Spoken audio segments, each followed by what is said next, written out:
everyone. Welcome to our latest episode. Today, we're going to talk about the four A's. Wow, what's that? You haven't heard? Well, before we even start on that, let me ask you a question.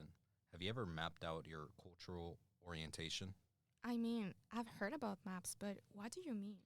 Well, it all revolves around how individuals demonstrate a wide range of values and preferences across a variety of cultural dimensions. Let's start out small.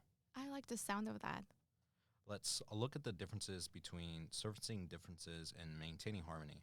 Servicing differences means that I would rather directly address differences when there is an issue so that the problem can be solved quickly, while maintaining harmony means I prefer to deal with differences indirectly, behind the scenes, to avoid causing upset.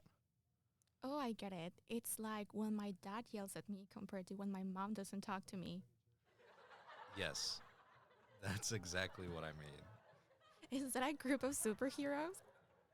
Sorta, as it can be a way to fight injustice. It stands for accept, acknowledge, advise, allow. Cool, that has a nice ring to it. That's the whole point. Now, let's focus on surfacing differences and maintaining harmony. Right, I was thinking, how can we make the team work when members have different biases and different opinions? Exactly, because a spectrum in a cultural map represents an infinite number of possibilities and does not mean there is a right or wrong answer. Your fellow team members can be at any point in the spectrum, as well at different points at different times. That makes sense. So, how can accept, acknowledge, advise, allow help with this? Well, first, accept opposition to your ideas. Oh, like how I had to accept that we didn't hang out last weekend after my invitation? Yeah. So, on that note, let's skip to advise, which is advise the team members to never take things personally. You know, I was at the quince, You're right. It totally slipped my mind. which is why it is also important to acknowledge that cultural perspectives can vary among team members. This can be in the form of cultural events or varying approaches when it comes to dealing with conflict. Wow, you're cooking. So, what's the final A?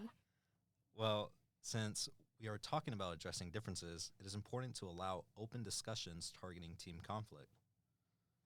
Wow, it seems like you have created an efficient action plan to deal with disputes within the team.